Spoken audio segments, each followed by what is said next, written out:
Okay, great. Thank you. Well, welcome. We're just getting started now. It's a good time to get started. It's always a good time to get started. Um, the idea of beginning again is like such a critical aspect of the state of miracle mindedness. You know, that sort of not emptiness, but openness, being really open and receptive, that quality.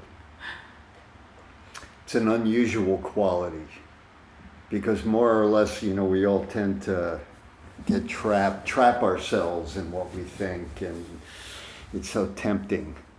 It's so tempting and it's so familiar, you know, it's all very charted territory, and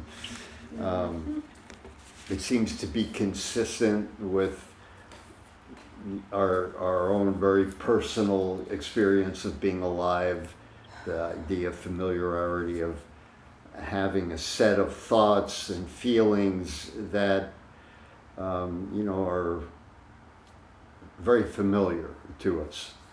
And there's nothing wrong with any of those thoughts or any of those feelings, but in of themselves, they're a little short on content.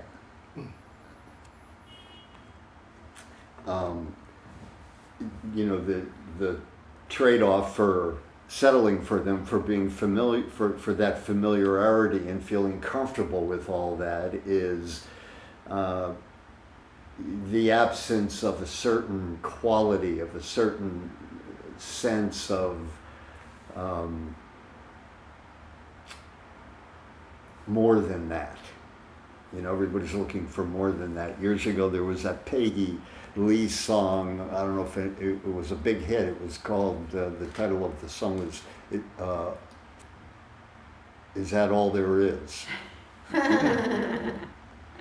You know, she goes through this whole series of scenarios that are very familiar to her, and at the end of every one of those scenarios is that it? Is that it? Is that all there is? Is that what being alive is all about? And then, you know, that ultimately, that sense of inquiry and honesty and being willing to ask the question rather than taking all that stuff for granted as being the way it is, can be productive. It can produce moments of unusual experience where we're, you know, we're present and we're here, but in a very different capacity. You know, not at all.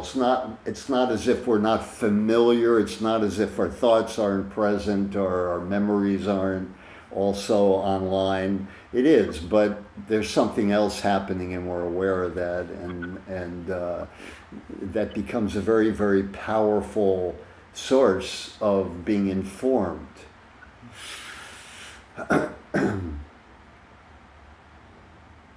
And that sense of being informed by the unexpected, or the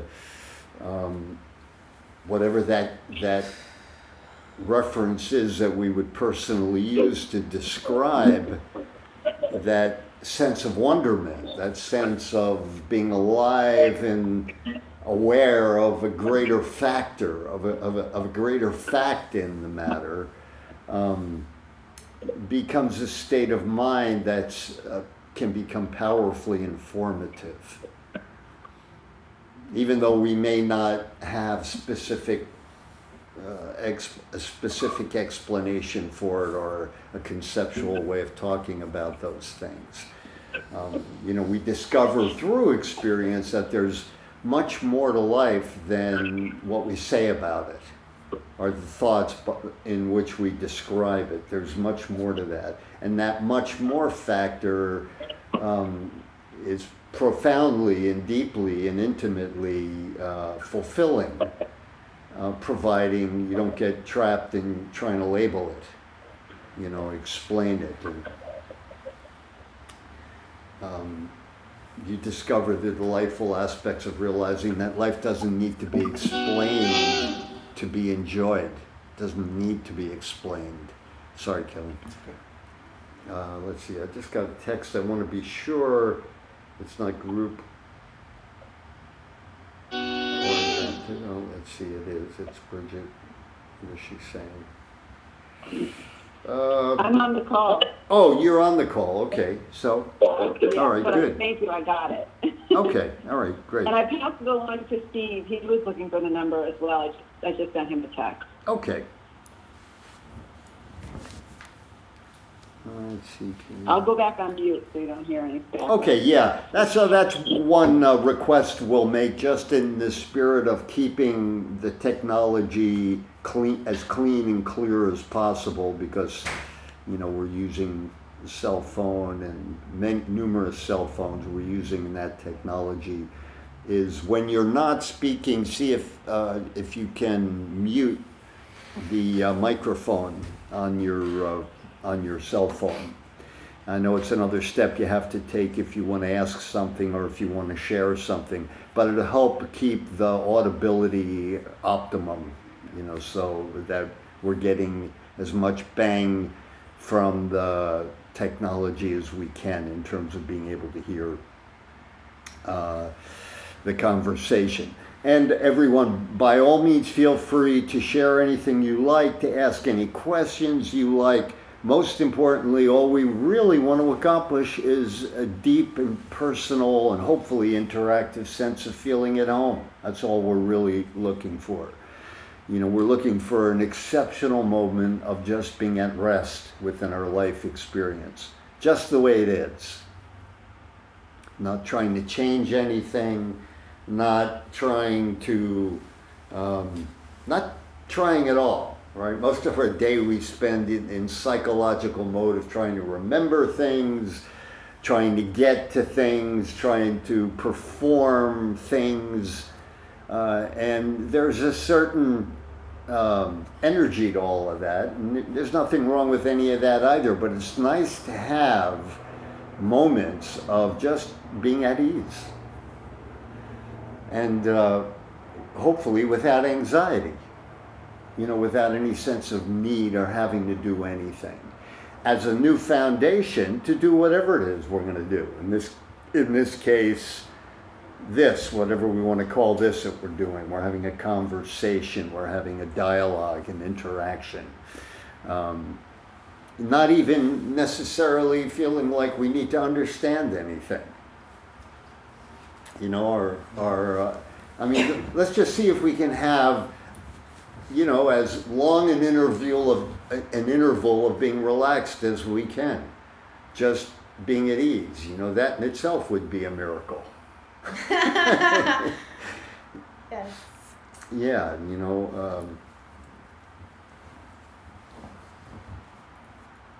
and it's also a wonderful foundation to take whatever that step is into whatever it is that you need to do or I need to do. In this case, there isn't anything to do. The way this conversation works, the way this experience works, as it unfolds on its own and in a different way, and as we grow in our ability to facilitate that, to just let that be whatever it is and let it inform us, not at any particular need to understand it in any particular way, it begins to reveal a deeper kind of intuitive understanding, and something that can be profoundly comforting and comfortable in an unusual way. And I propose the idea that that's the beginning of something incredible. It's just the beginning of it, because there's no limit to how good we can feel. There certainly is a limit to our human sensibilities and the psychological component of our human feelings and emotions. There are limits to those, but not to the underlying experience within us that's really beyond all that humanity stuff. I often say that your divinity, your reality, your creative reality is beyond your humanity.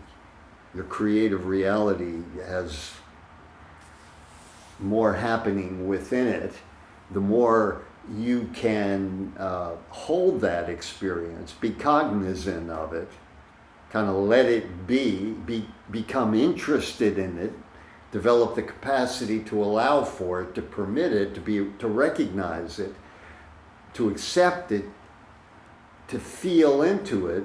All of those human components of your emotions and your feelings and your human or worldly thinking can become the beneficiary of that.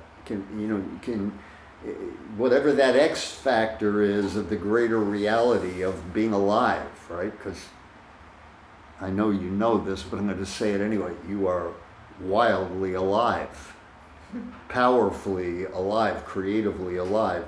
And that's so, what that means is so much more than anything I can say about it, than any words I'm trying to use here. But I am trying to make a little moment of recognition for us all where we realize, well, we don't take that for granted.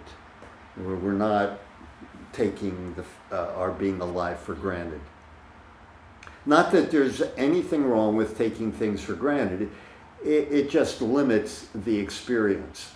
There's a much more intimate, direct access, or way of accessing, experiencing whatever it is that's happening in your life that can be much more expansively fulfilling and satisfying and have qualities to it. You can experience whatever it is in a way that enriches you and pleases you and provides. In the Bible it says that God sees and God provides. And the development of that personal ability to be aware of that greater connection to an idea of source or first source becomes the portal for a whole new way of being informed beyond concepts and words, a way of experiencing your own being alive that essentially is beyond explanation and beyond describing, beyond words and the whole idea and ideology and use and function of words. So, we're looking to share that kind of experience because it's happening all the time. Largely, we're just not aware of it. And we're only not aware of it because we choose not to be aware of it. We favor certain ways of thinking or favor certain ways of feeling. And, that becomes our familiar world, our comfort zone. And problem is there's only a limited quality of comfort in it. You can never be satisfied with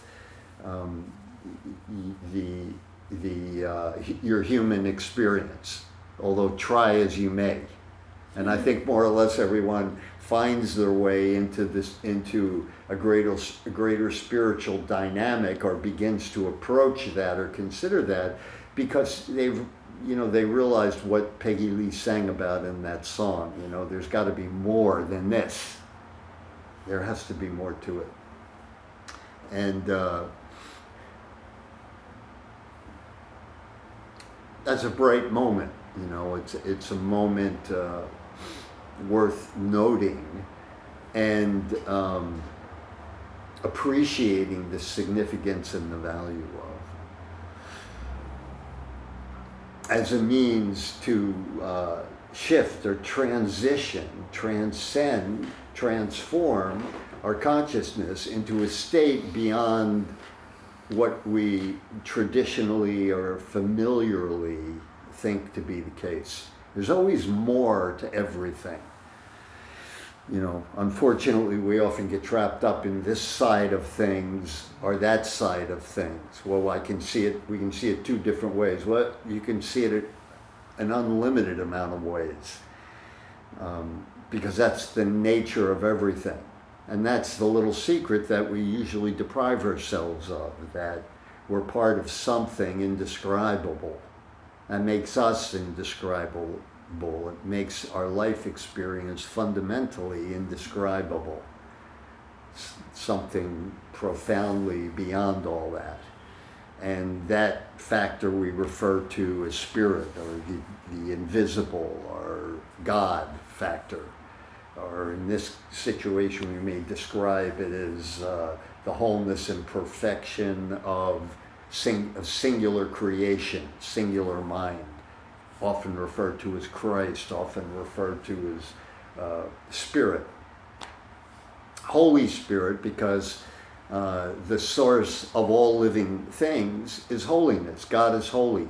Holiness is not, what is holiness? I have no idea what holiness is. But I love it dearly and recognize the importance of it as a basic introductory idea out of which I can step into a far more inclusive conversation.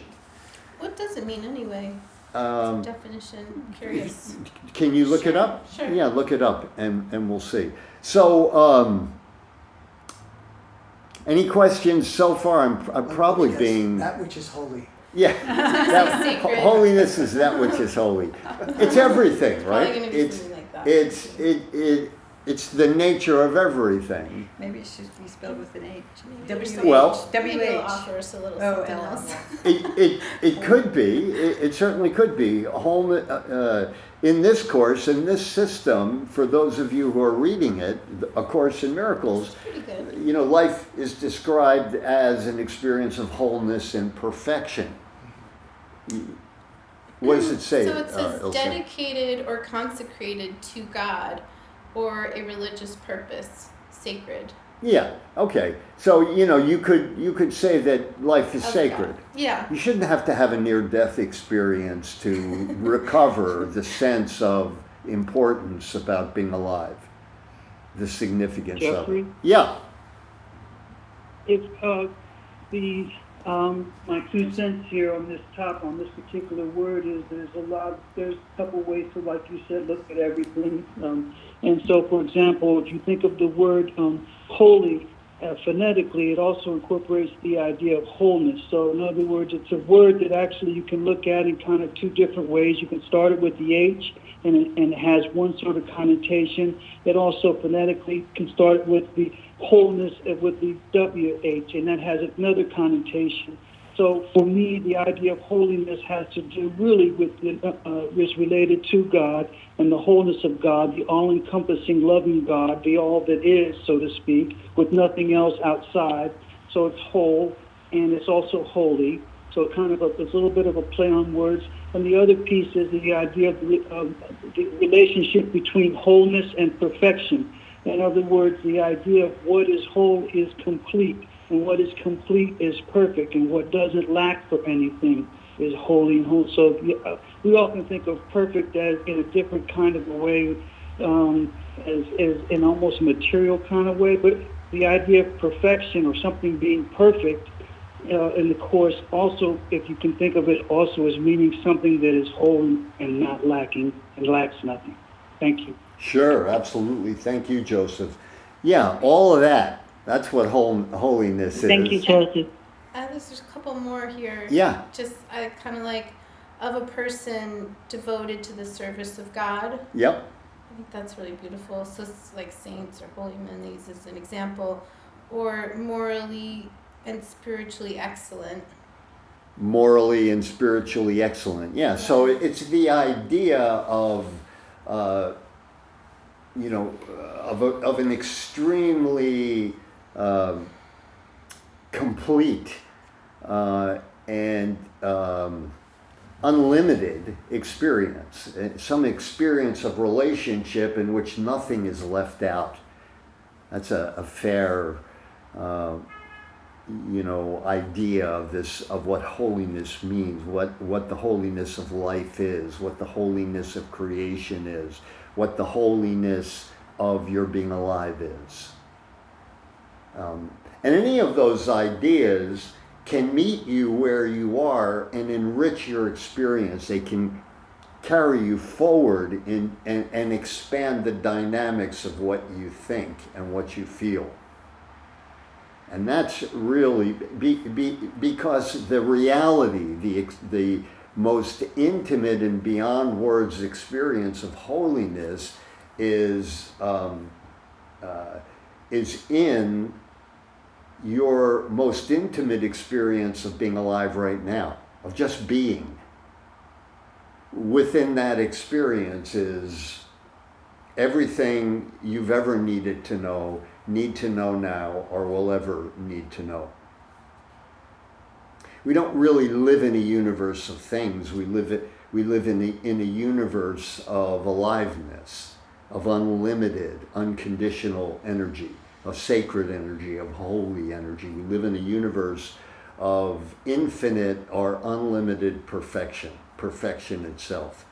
And that perfection includes you and is the fundamental principle that's at work in all situations and in all circumstances. The more tuned in you are to that, the more aware you are of it, the more you are consciously identified with that experience, the greater its capacity to fulfill you or inform you, to provide whatever it is that seems to be lacking.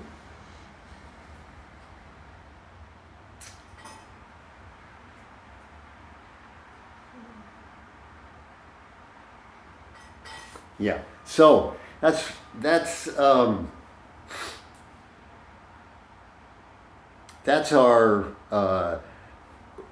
reference for our conversation this evening. We're going to discover for ourselves through our interaction with each other, through our sharing, our questions, if there are any questions, through how we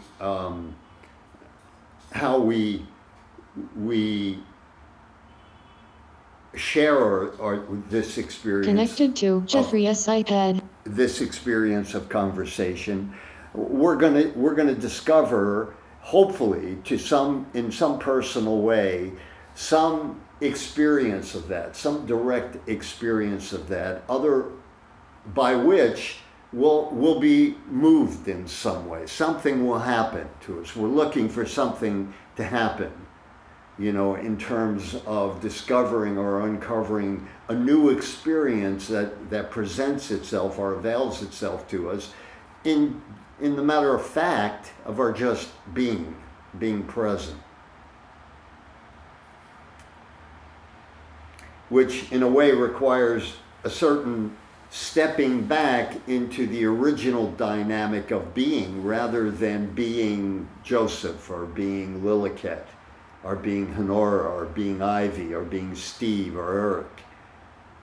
Before you were that idea called an Eric or Kevin or Jeffrey or a Franklin or Bridget, what were you? Gus. You forgot Gus. Gus, yeah, Gus knows. I mean, I've never heard him use the word Gus. What did you say? I don't think so. What? You didn't say her name. Now she's offended. She's offended the label didn't get any recognition. I'm This is feeling how a we sense this of is how lack. we feel about our this is how we feel about our labels. Call on me. Yeah, Gus. And Gus too. Yeah.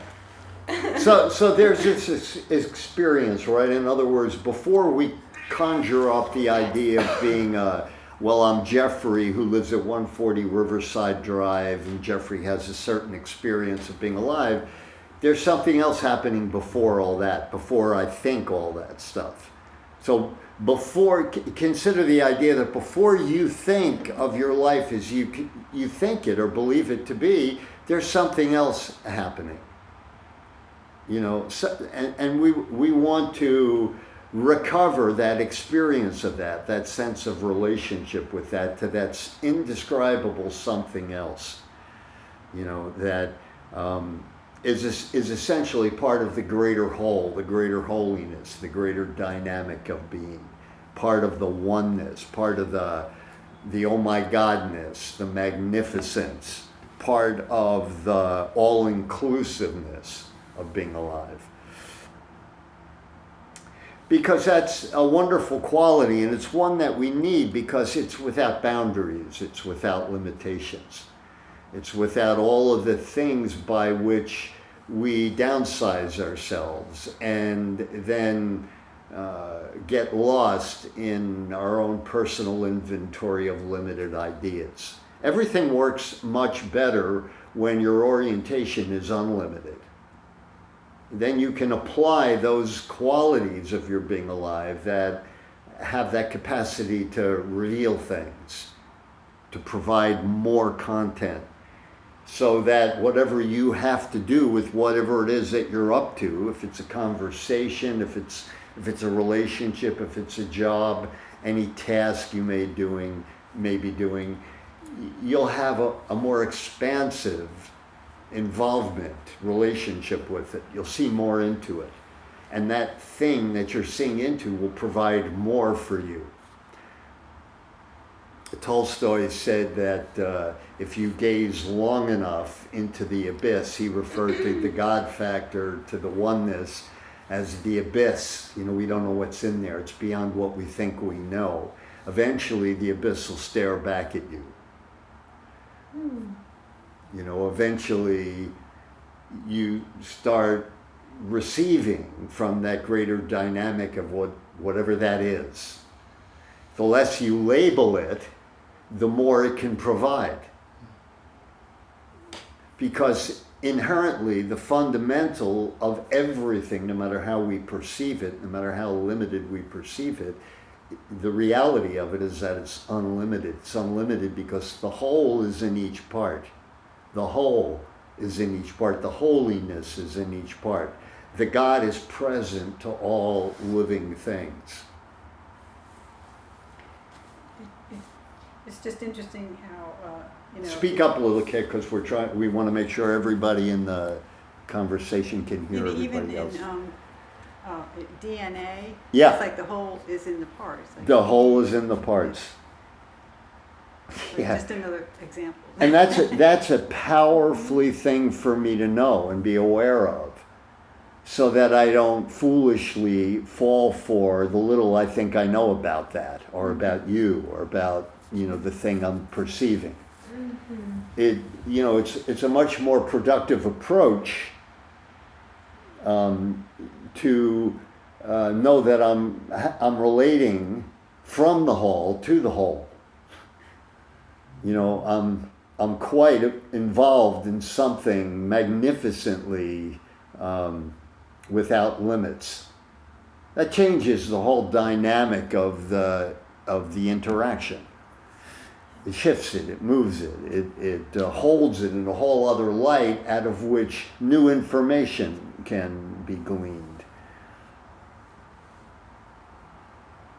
Because no matter how much we humanly or conceptually learn about ourselves or about things, that's always a drop in the bucket. Mm-hmm. You know, the nature of wholeness is it's way more and beyond all of that I think myself to know. So the way science talks about that as a useful reference is some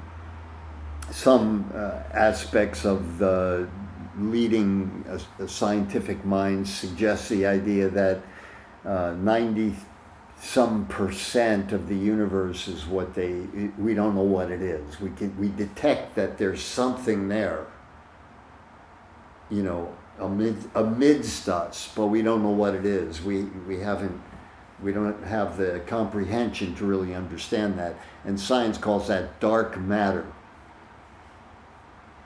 It's actually, you know, you can call it whatever you want to call it, but that's that aspect of the universal reality that's powerfully alive and creative and creating, always creating, along with us. And the more we are aware in recognition of that, in league with that, in union with that, in involvement and interaction with that, the more we are in the wonderment of being alive. So it's to that. Even that is sort of misinformed, right? Because just because they can label, oh, that's an atom, they think they know what it is. Yeah. But right? Like, I mean, so in 100 years they'll say, actually 100%, we really don't know what 100% is. Yeah, That's and closer to the truth, isn't it? yeah, and we're migrating to a state where we can be comfortable not knowing what anything is. Yeah. But at the same time, being cognizant of a relationship, of a conscious and active relationship with it, that's powerfully informative, alive, vital, and unlimitedly helpful. So I don't know what it is, but I don't need to know what it is, because I know it's good. That much I know. It's good, When I was little, I learned about the word eternity. Yeah. And for me, at that time, that concept seemed disturbing, because it seemed like, up until then, it seemed like everything had an end. And to think that something didn't have an end was just seemed inconceivable. But now it seems refreshing. Yeah. Yeah. to know. Yeah. Yes. Yeah, I know what you mean. Yeah, so, whatever this dialogue is and this conversation is, whatever this experience or the dynamic of spiritual association is, it carries us into a far more qualitative experience of being. Far beyond words and concepts, symbols, far beyond that. And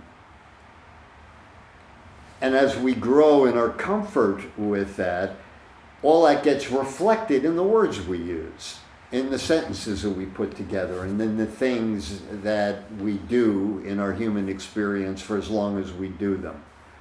All of that becomes the beneficiary of this unspeakable aspect of being part of something beyond anything I can say or even think about it. And simultaneously having the capacity to interact with that thought, to be informed by it, but in a non-linear or non-conceptual way. This place that we sort of spill ourselves into, where we're not thinking any words, and we're not thinking in those kind of thoughts anymore, but we're still here. We're having an experience of something beyond all that. Pretty abstract intro, I must say. And I'd like to begin reading a little bit from the Course. Those of you who may be with us who are not reading the Course, who only know of it, I highly encourage you to get the book, A Course in Miracles, to begin that inquiry. Gus, if you okay, if you, So cute. yeah, as long as it stays in the realm of cute. I don't want him to draw blood. I'm so used I don't think my he will. cat attacking You're me. a cat person, yeah. Yeah, he's pretty mellow. So, so we're going to read a little bit from the Course. And again, I really want to emphasize that. Get the Course, take the step, get the book. If you haven't read it, or haven't read it in a while, take it off the shelf. My experiences with it, and this is quite, I started with it some time ago, 1981, I think it was, somewhere around there. Every time I read anything in it, it's like I'm starting from the beginning again. It's like it has a dynamic and a quality to it that's far beyond anything I can hold as a memory about it. Yeah, that's true. It's wonderfully alive. And that's an unusual thing in our, some form of some understanding or a teaching that's so alive, it can happen to you just through the process of reading it. Your life becomes moved by it, transformed by it. So that all those situations and circumstances in your life that you've been dealing with, trying to change, putting up with, begin to reflect that quality or begin to clear up just in the process of life, of being alive. Just because your mind has been majestically tweaked, you know, opened up a little bit. And what comes in has a capacity to just change your relationship with everything and everyone.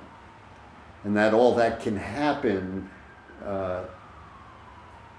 without effort and without the idea of doing something, you know, something that I need to do. The Course inherently and fundamentally says you need do nothing, which refers to the idea that in the beginning, in the originality of your being brought to life, given life, everything that you ever needed was given you then. And all that's at work in you. It's available to you as an unlimited resource for help and for inspiration and for whatever you seem to need or require. All right, so I want to begin where we kind of left off last week. There was a second part of our reading that we never got to. Honora had a section that she wanted us to read. And it's in chapter 21, if you have the book and you want to read along. It's in chapter 21. Chapter 21 is Reason and Perception. And this is subtitle 3, which is Faith, Belief, and Vision. And again, don't feel... get what you need tonight. Ask whatever it is you need. You know, watch your mind if you have moments where you feel like, geez, I don't know what that means. And generally when something like that happens, we kind of go away. We drift away when we don't understand something. See if you can stay conscious and be present to your experience of not understanding something. And if you want to get some clarity, feel free to ask, and we'll do what we can do to provide something, some aspect of that'll hopefully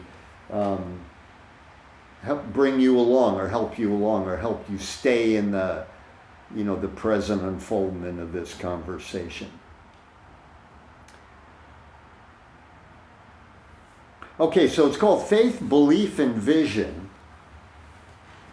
And it begins with the idea of special relationships. It says, the very first sentence says, all special relationships have sin as their goal. Now, it's important to recognize that in this system, there's an alteration or a change in the way we hold the idea of sin.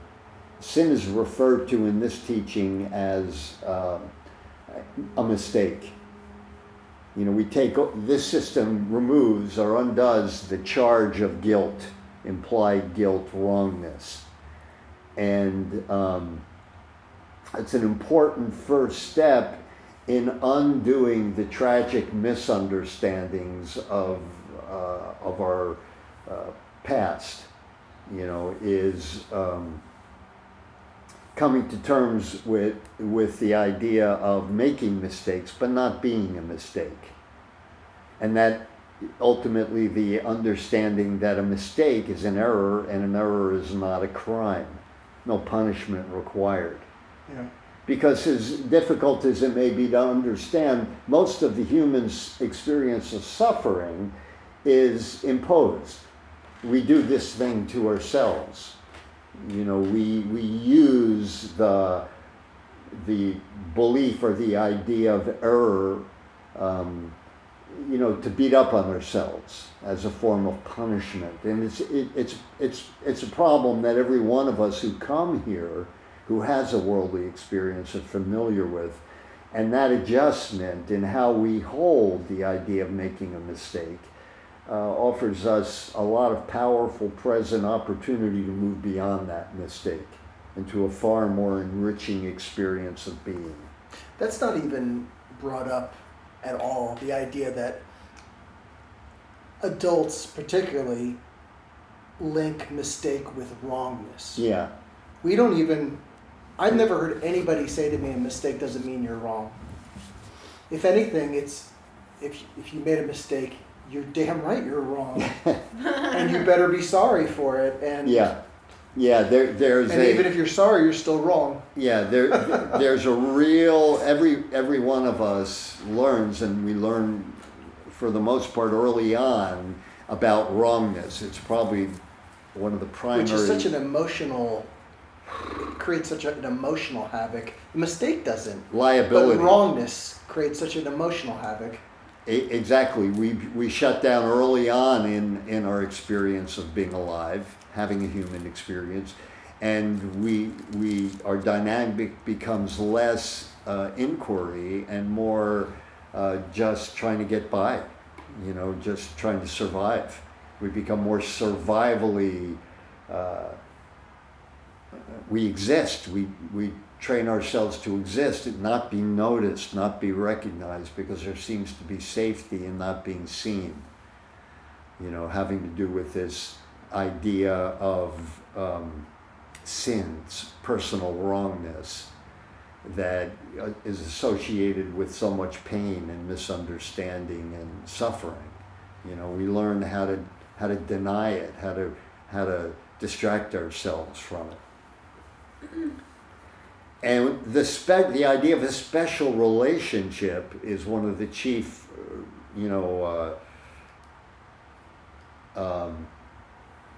environments for that. We seek that out, and as this opening sentence says, all special relationships have sin as their goal, error as their goal.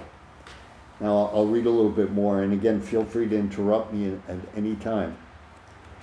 For they, special relationships, are bargains with reality, toward which the seeming union is adjusted. We downsize ourselves to these limited references that we establish in our relationships, in our special relationships. Forget not this, that to bargain is to set a limit. To bargain is to set a limit. And any brother, any fellow, other, with whom you have a limited relationship, it says here, you hate. And hate is you hold them apart from your own love, your own appreciation. You exclude them from that. That's inherently a huge problem. It brings much misery and discomfort and misunderstanding. To bargain is to set a limit, and any brother with whom you have a limited relationship you hate. You hold them apart from your love. You may attempt to keep the bargain in the name of quote-unquote fairness, sometimes demanding payment of yourself, perhaps more often of the other. Thus, in the quote-unquote fairness, you attempt to ease the guilt that comes from the accepted purpose of the relationship. And that is why Spirit, Holy Spirit, your Holy Spirit, must change the purpose of your relationship, must change its purpose to make it useful to Him and harmless to you. To take that charge of guilt and wrongness and shame and blame out of the unconscious dynamic of special relationship, so that it can become productive and harmless, and not be a vehicle for continued and deepening sadness and unfulfillment, which is mostly what happens in special relationship, in the unhealed special relationship, the unawakened dynamic of relationship. Spirit, Holy Spirit in you, whose function is to change and shift the way you think and feel about everything, must remove that inauthentic dynamic of wrongness or sin or guilt, and from your living component, your experience of being alive, in order for you to know you are alive. Because guilt, wrongness, sin will deprive you of all of that. It'll cost you awareness of all of that. And in this place will be something that induces great misery and ongoing pain. Sickness, mental sickness, emotional sickness, manifesting, hardening into physical sickness. So this change that Holy Spirit strives to bring about, he says here, if you accept this change, if you agree with it, if you find it acceptable, you have accepted the idea of making room for truth. Making room for truth. And if you make room for truth, then the source of sin is gone. That wrongness, that sense of guilt, of something is amiss here. Something is lacking or amiss here. Something is not right here. Truth will dislodge that, displace that. It'll reveal to you that that's gone. It's gone because it was never created in the beginning. It was a misunderstanding. Yes? Is the Course saying that the change is in the relationship so that it serves the higher purpose as opposed to the ego purpose? Is that what it's it's referring to? Fundamentally, all true change is a shift from egocentric purpose, or as the ego would frame the dynamic, whatever that is, to what it is as Spirit knows it to be. So all change is really a shift out of the misunderstanding inherent in the false thought system we call ego. Or the false perception. False perception, yeah. Yes, everything is a shift into a greater living understanding that then informs us again and in a completely different way. Because that orientation called wrongness, or something is messed up here, broken here, damaged here, goes away. Because in truth, that never existed. In fundamental truth, in fundamental God created and God creating and you creating along with Him truth, nothing could possibly ever go wrong. There's no wrongness to manifest itself anywhere. In this experience we call holiness, it's all good.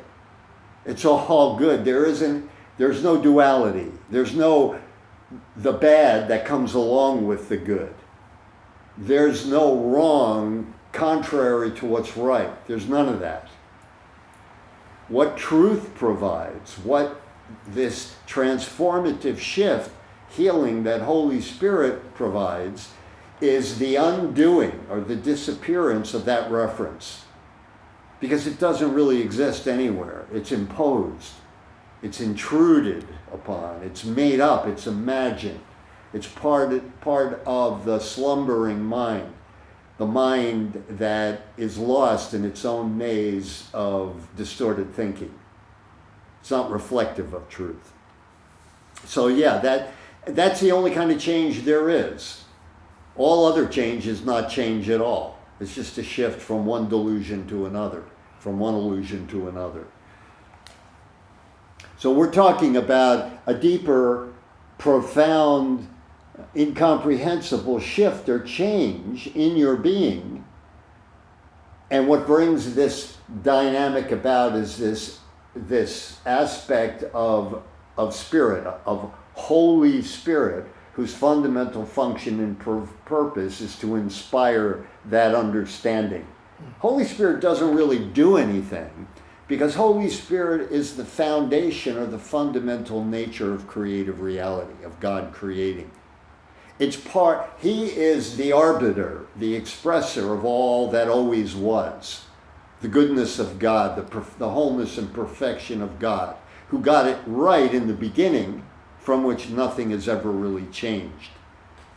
Holy Spirit is the dynamic of understanding that shines away the shadow content, the shadow information, all the stuff I made up that just isn't true. It's not bad. It's just not true. As I allow that understanding to unfold and be revealed to me, everything clears up. I clean up. My relationship with myself deepens and expands in indescribable and helpful ways.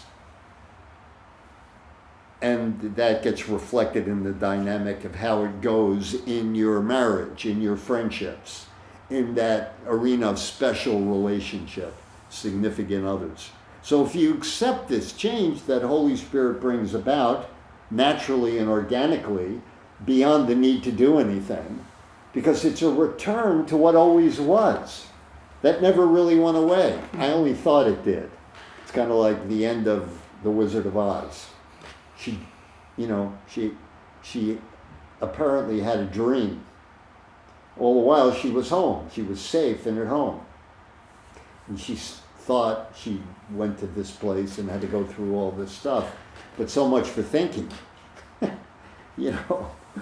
So if you accept this change, this is a course and a system in which you are presented with an opportunity for unlimited change. And as you become all right with that, your life is forever changed. And in a way that pleases you unmistakably. But it all occurs through the magnificence of free will. It's all about acceptance, readiness. You move at the pace that you're comfortable with moving at. So if you, or I should say as you, because it's an inevitability, this fundamental capitulation back to originality, to wholeness and perfection, it's inevitable, it's eventual, and out of the inevitability and the eventuality of it, we could say that you're just returning to the truth that always was there in the beginning. So it's nothing really happens. You just you remember yourself. You remember what you are, and that pleases you to no end. So if you accept this change, and you did, my job is to say, I went to the end and had a look, and it worked out. At the end of this business of change and transformation and learning and all of that, it worked out. You made it. Nobody got left out, just like it said from at the very beginning. Whatever this experience is, this magnificence of being alive, it's an experience of which inevitably and eventually you realize it all worked out. It's all good. So in this system, it begins with the idea of you accepting the idea of change. If you accept this change that the Holy Spirit provides, you've accepted the idea of making room for truth, which is all you need to do is make room for just a nanosecond or two during the day of the idea of truth. Just for a nanosecond or two. Because the acceptance of a little bit of truth is the acceptance of all of it, because truth is immeasurable. It doesn't follow the laws of more or less. Truth is whole, is complete and perfect. Holy as thyself. And in the acceptance are making room for truth, for a little bit of truth, for truth itself. The source of sin is gone, it's undone, it vanishes, because there's no darkness and light. And you are light. Fundamentally, your creation you were derived or manifested out of radiance, out of infinite light. Gorgeous, beautiful, indescribable, magnificent light, radiance.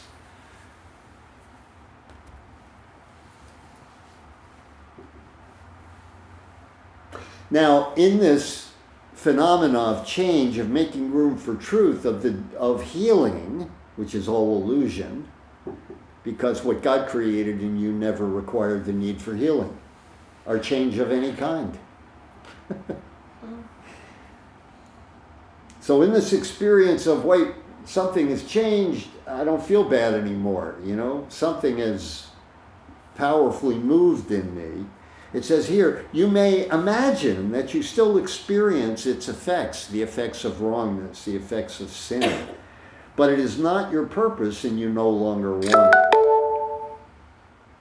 Not your purpose and you no longer want it. That's all you need to be clear about, so that that reference point ceases its ability to misdirect your thinking, co-opt your thinking, right? You are profoundly capable of being aware of painful memories and not being in pain. You have the ability to experience what you call fear, but from a fearless place, where you're, you know, I'm experiencing those sensations, but I'm not afraid. You can have the references associated with what we refer to as past pain and not be in pain now. As a beginning point in this shift out and away from illusion, from the distorting aspects of the separate self dream.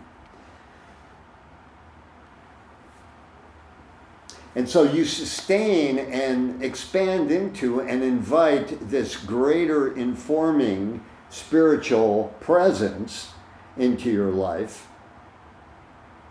as you become clearer and clearer that all those familiar, painful, limiting and limited references associated with my past as I perceive it to be, I no longer want that. I'm not in the business of promoting that anymore, of enrolling you in it. I'm not here to tell you about my woeful life. And so my woeful life becomes less and less woeful to me, because I'm not promoting it.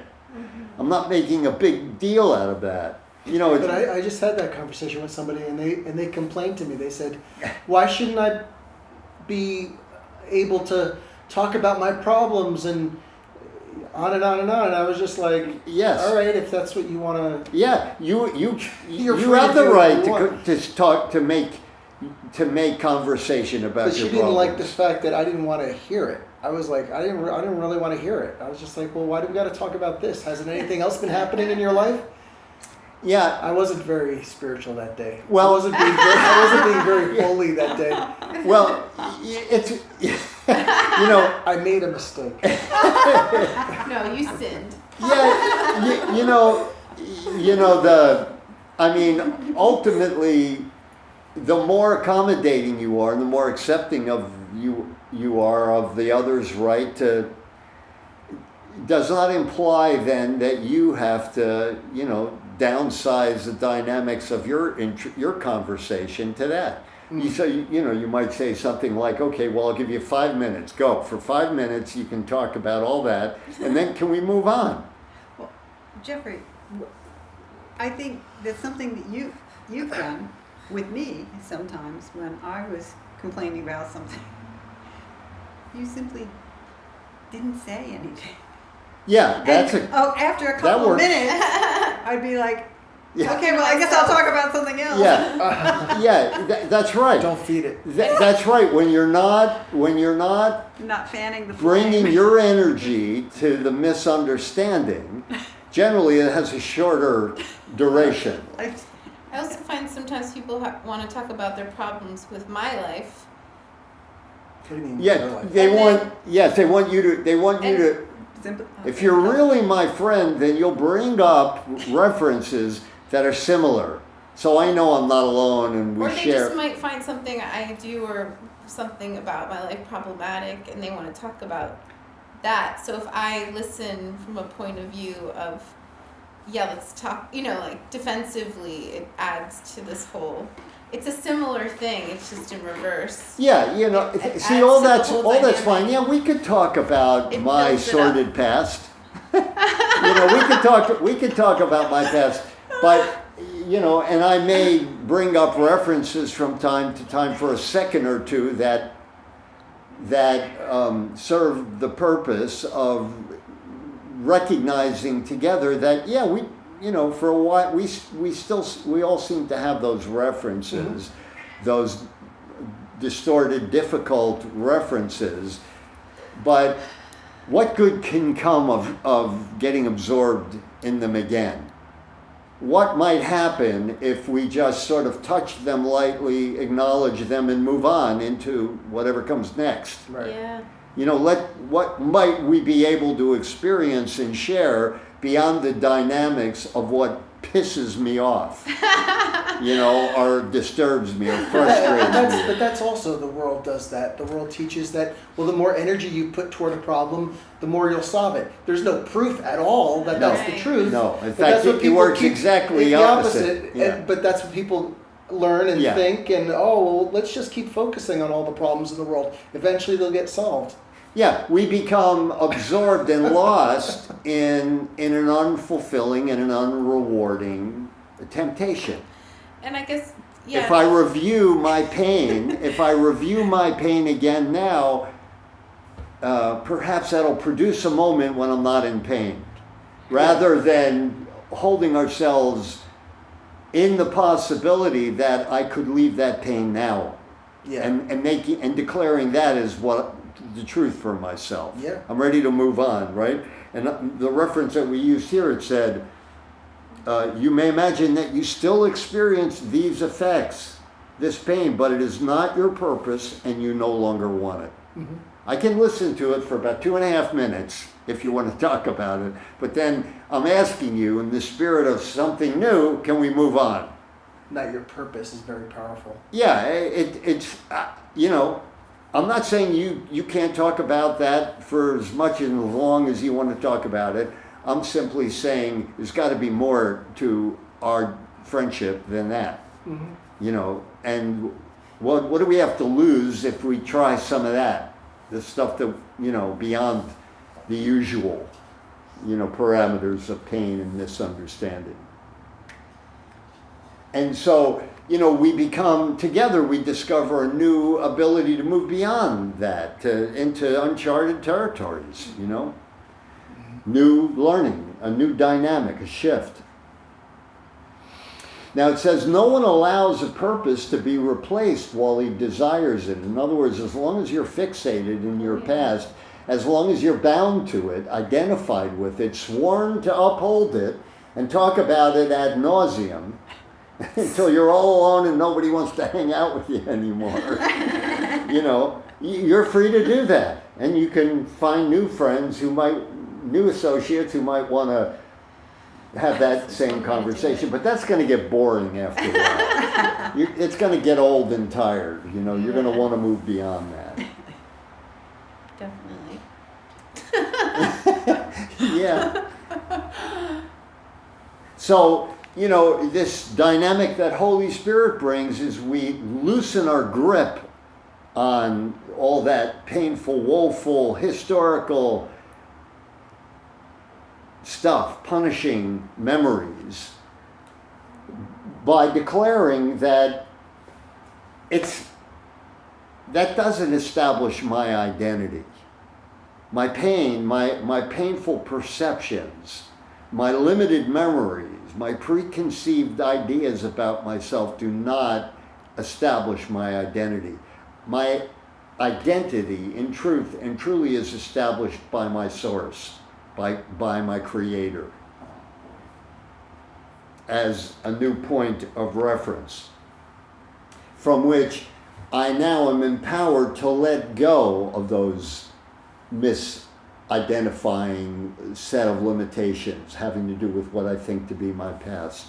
So now I'm through the miracle of a changed mind, of a spiritual catharsis, a shift. my old purpose is now replaced by something new. It says here, no one allows a purpose to be replaced while he desires it. As long as you desire it, spirit waits. That potential for change, transformation, healing waits. For nothing is so cherished and protected as a goal the mind accepts. You have to understand, part of the dynamic of healing is understanding how your mind works. This it will follow, this the mind will follow grimly or happily, but always with faith and with the persistence that faith inevitably brings. The power of faith is never recognized if it is placed in sin, in error, in mistakes. You lose power. You lose your creative functions by downsizing your mind to the idea of limitation, sin, the unacceptable. But it is always recognized if it is placed in love. Your power of faith is always recognized as you apply your mind to the fundamentals of love, loving identity. God created you out of love. That makes you loving and lovable.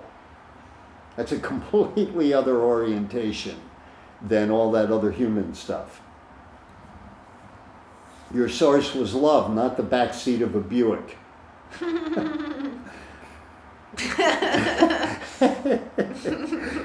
Yeah, pristine, perfect, whole love created you like itself.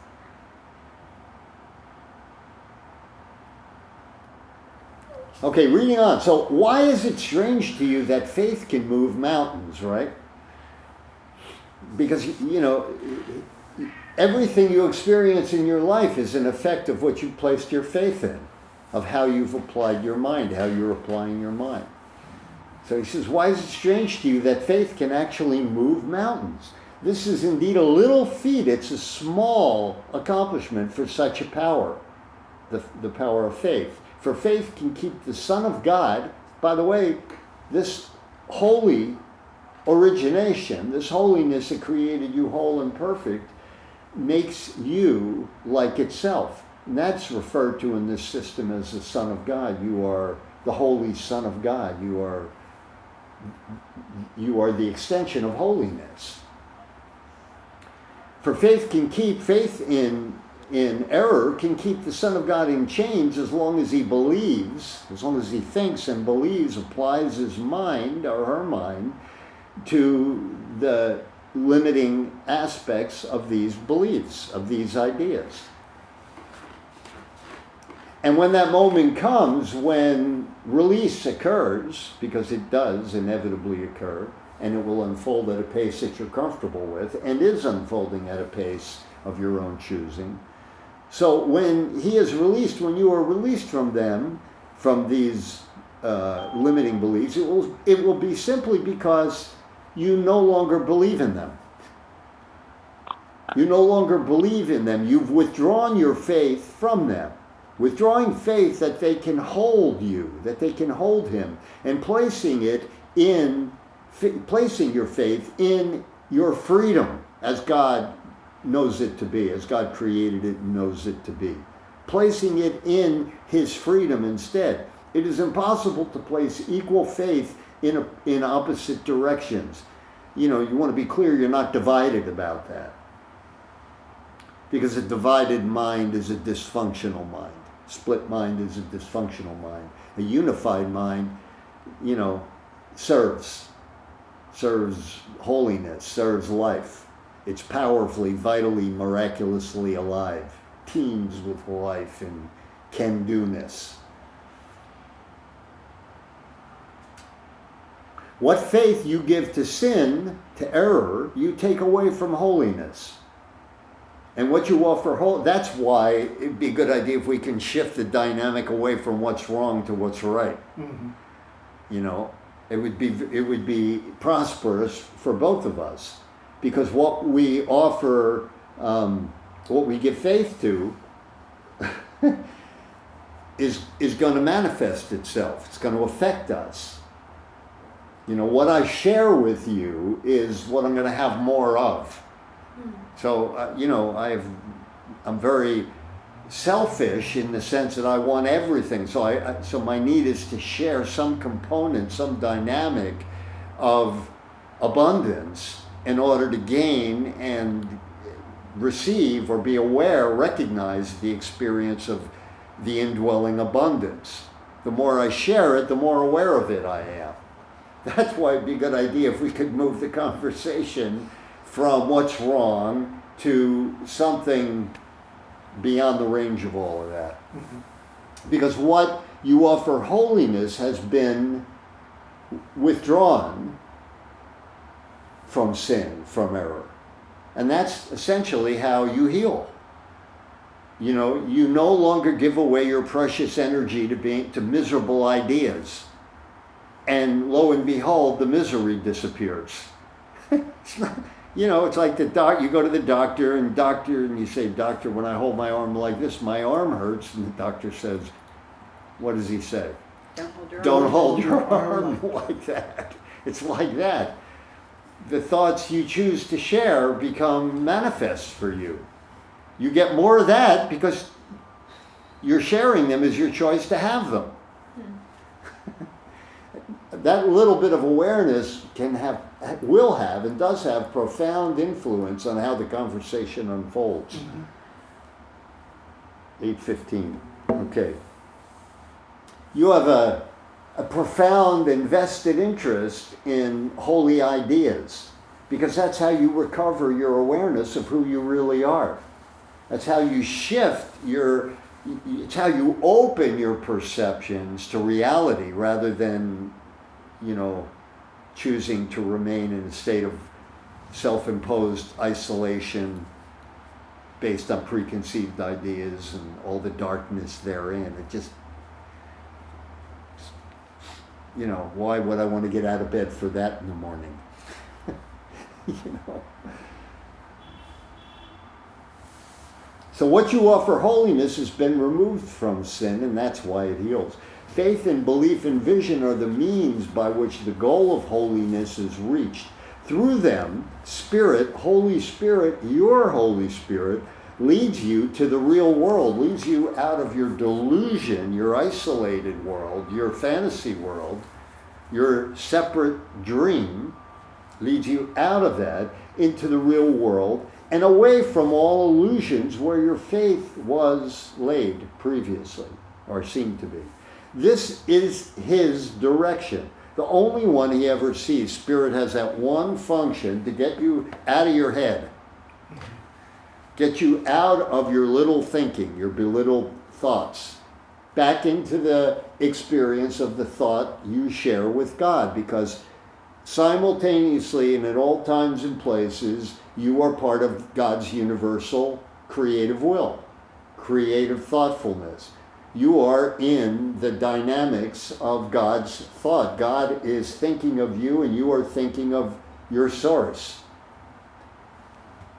Limited or egocentric thinking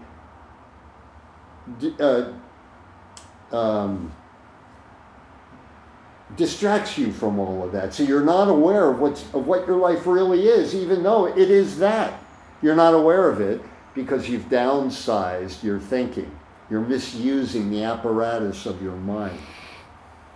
So faith and belief and vision are the means by which the goal of holiness is reached.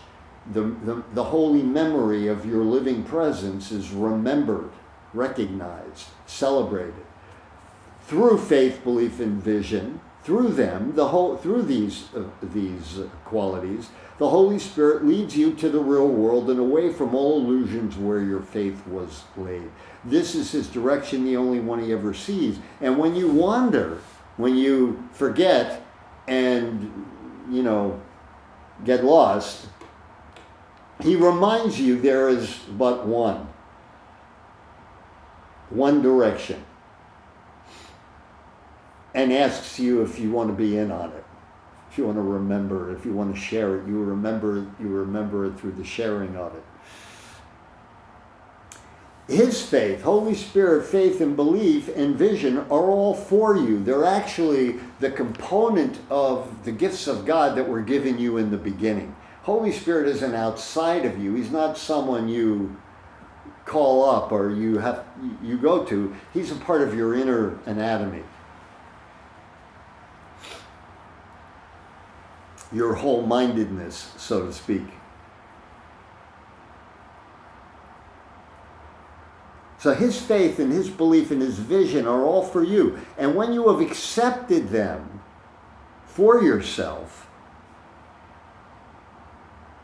and when you have accepted them completely instead of yours, you will have need of them no longer. When you have accepted his belief and his faith and his vision for you completely,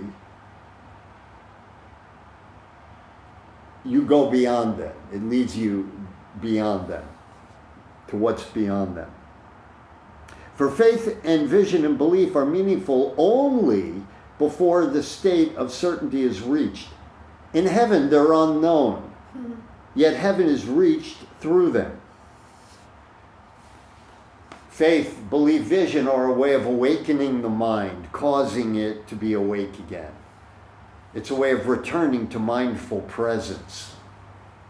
It's a way of using the mind as a vehicle for remembrance, true remembrance, rather than forgetfulness.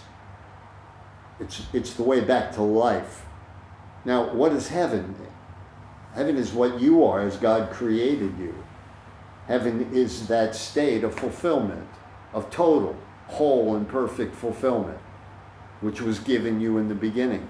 That's an active potential within you, but you have to elect to remember it. You have to elect to allow it, to permit it to have its influence in you again, because a displacement seems to have occurred in the illusion of being a human, having a separate self experience. How are we doing? Okay, we doing all right. It's 8:21. Yeah, we'll read one more paragraph. See, maybe then we'll pause and see if there are any questions. Okay, subtitle number 5. It is impossible that paragraph number 5. It is impossible that the Son of God lack faith. You always have faith. You're always employing it. The only question is, what am I using it for? It's impossible that the Son of God, who is you, lack faith, but he can choose where he would have it be, what you're investing it in. And that way, you completely affect how your mind is working and the effects that your mind is producing. Faithlessness is not a lack of faith, but it's faith in nothing. That's what suffering is, faith in nothing. Choosing not to know what I am and who I am in favor of a set of preconceived ideas that are profoundly limiting and uncomfortable, unbecoming of me.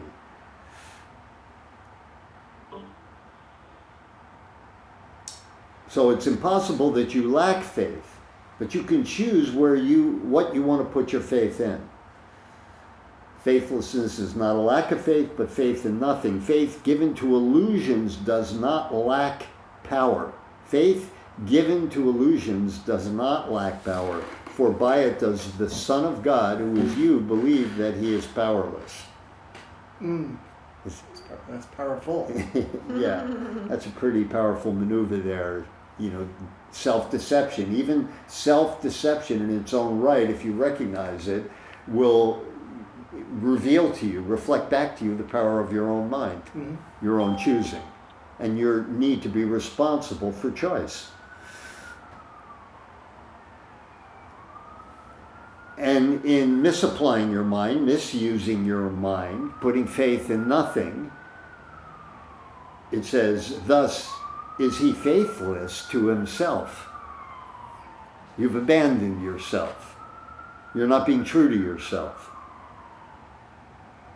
But strong in faith in his illusions about himself. Most of us are having a relationship with what we think about ourselves, not a relationship with ourselves. You need that new shift into a relationship with a being awake self now, in order to bypass the circuitry of all that confusing, distracting, who knows what it is, that seem to produce so much misery and discomfort, so much doubt and uncertainty.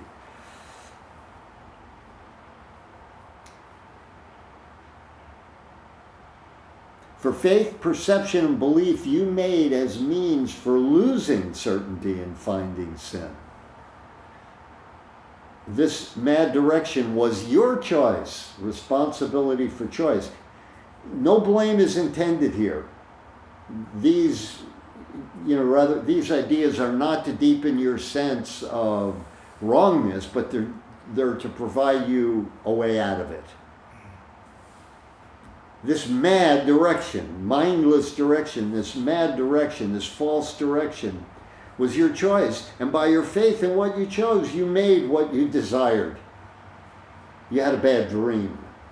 Course describes your human experience as an illusion, a false dream, an interval where chaos and havoc seem to occur.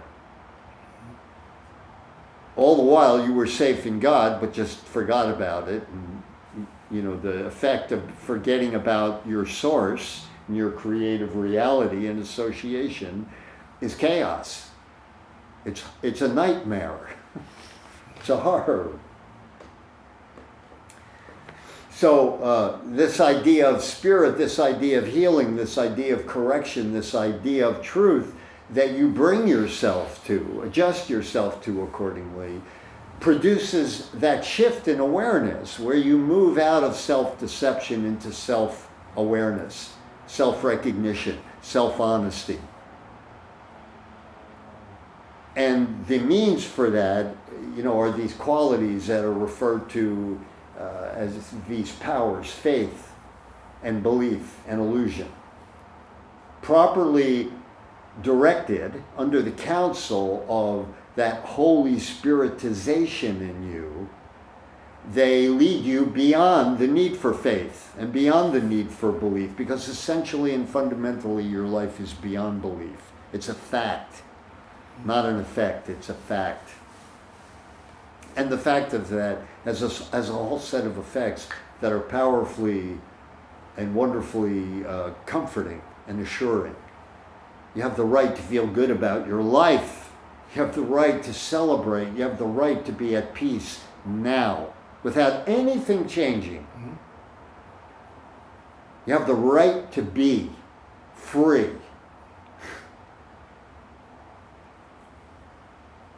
And this has a deep resonance to it. It has qualities of vital resonance that are universal. Everyone gets that kind of energy. When you share that kind of energy, you are awake and awakening in the name and in the name of. You become that spark of wakefulness that everyone is moved by. And they feed back into it in new ways, and it expands because that experience is now being shared. So as a light of the world, as an agent of aliveness, which is what you are, you're an agent of vital energy.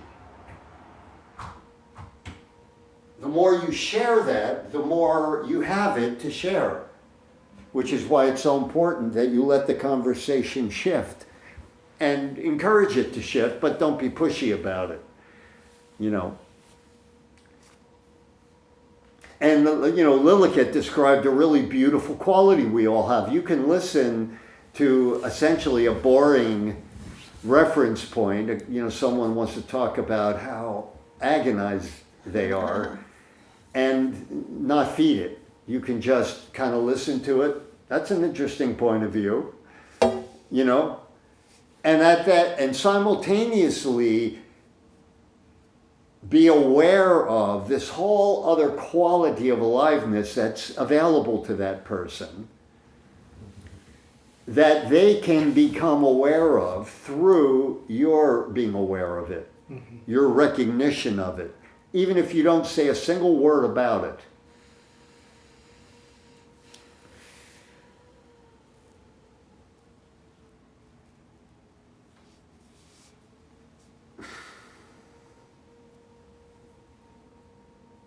I can vouch for that. Yeah, man. Yeah. There's a lot to be said. The whole universe moves when there's silence, when there's that kind of conscious silence, that kind of stillness, that kind of remembering, that kind of being all right right now.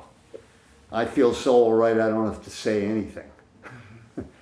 My trust in you is so great, my faith in you is so great that I don't have to say a single thing about it. There are wonderful teachers who teach that way. They don't say anything. I think Jesus knew the less he said, the better. The more he was, the more he could just present self-evidence, feel good, the more he could just be himself and be happy in his being. You know, praising and glorifying through his natural joy and happiness, his excitement about being alive right now. Everything that needed to get communicated would get communicated in some non-verbal way, you know, some experiential way. Because the bottom line is everybody's in on the know. Every living thing knows what it is, because it's an unforgettable reference point. God is the unforgettable in you. The Christ in you is the part of you you could never abandon or give up.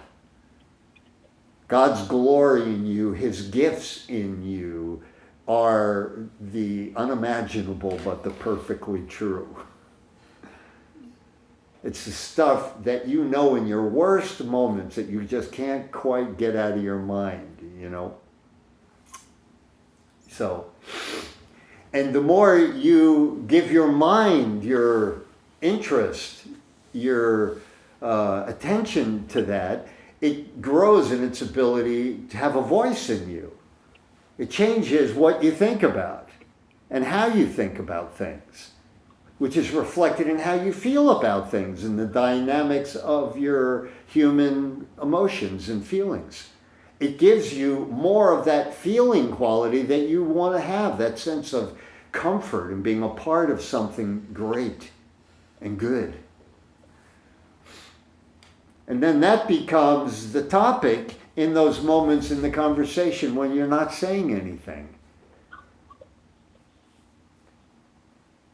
And conversely, saying everything without a word, which is your natural demeanor, your natural energy, is that richness, that goodness, that aliveness, that component of incomprehensible aliveness, the factor of godliness in you, the goodness in you. Yeah. So you don't have to do, you don't have to, you know, you have that because you are that. Your remembrance of that honors every living thing. It energizes it, it charges it, it brings more to it, more consciousness, more attention to it. That's the service you render, apparently, to another that you really are rendering to yourself. You serve yourself. In the service of yourself, you serve God. In the service of your brother, you serve yourself, you serve God, because it's all one thing. One living, present, all good thing. Unlimited in its capacity to expand and deepen and provide, right? God is the factor that sees and provides, always on, always present. As you remain in consciously and attentively in service of that association, miracles happen. Feel good happens. Pains go away. Psychological trauma disappears. ancient memories having to do with feeling good for no apparent reason resurface and return. We become hopeful again. We breathe again. We live again. We learn to live again. Well, you serve that function and that purpose of the decision to live again. And I think it's quite apparent that there isn't a place in your world that's not in need of that. You know, and that's how to unify your world. That's how to galvanize it, bring it under the influence of one thought, one life, one experience, one this is good kind of event. And when I'll see it tomorrow, and it'll be good tomorrow, but in a new and more expanded way, because there's no limit to this. You're in on all of that, and the more you share it, the more you have it. The more you have it, the more naturally and organically you share it. And you know, or just your cup runneth over with feeling good. You're sort of spilling more aliveness into the aliveness, the surrounding aliveness. That's your function. It's not to survive, not to exist. You know, let that be in the dynamics of what you wake up to in the morning, what you go to sleep with in the evening, and what you do throughout the day. And, you know, I'll bet on you. It's going to work out. And you'll have many moments, as many as you need, where you flash to the end, where it all Connected to worked out. Jeffrey S. iPad. Right? You can get to that. Miracle-mindedness gives you access to the totality and the inevitability of that experience. It brings it into the holy here now. And allows you to experience what's at the end in the present. Brings the Alpha and the Omega together, the beginning and the end together. All aspects and dimensions of time and space into one whole. Heaven and earth no longer separate. That's what you're here for.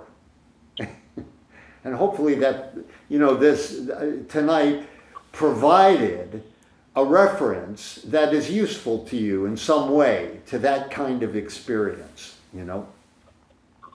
You certainly provided that for me, and I'm grateful for it, and do not take it for granted, and, you know, find endless delight in inspiration in your wanting to share that kind of experience. You know, that sounds like music to me. You know, so anything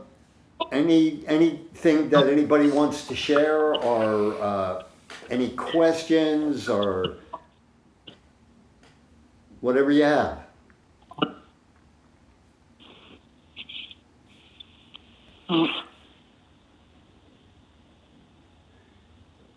I think I have a deep, sad feeling about that. I think I may not have a full desire to let go of some things. Okay, all right. A sad feeling? Is that what Honora said? Yeah. Yeah. Okay, you know, I mean, don't underestimate yourself. The fact that you're even bringing it up, to me, is a clear indication that you already did let it go. Thank you. Yeah. So even that, and even if I'm wrong about that, and you're not, you know, you want to hold on to that, whatever it is, I'm here to tell you, you don't have to feel sad about it. You don't have to. You can actually sort of let that be and be all right with that. Right? That unconditional aspect of who you are for me and who you are right now will provide a way for you to apparently maintain that illusion for a little longer and be all right simultaneously. You know, because the dynamic nature of your creative being affords you that kind of opportunity. There's nothing to feel bad about. Even the thought that you have something to feel bad about you can just let it be. You know? Mhm. So, it's all good. Yeah. Great, thanks. Yeah. Thank you. So, Thank you. thank you, and I'll if you know, if we're complete, then we're complete. I mean, we were complete long before 7 o'clock. So, you know,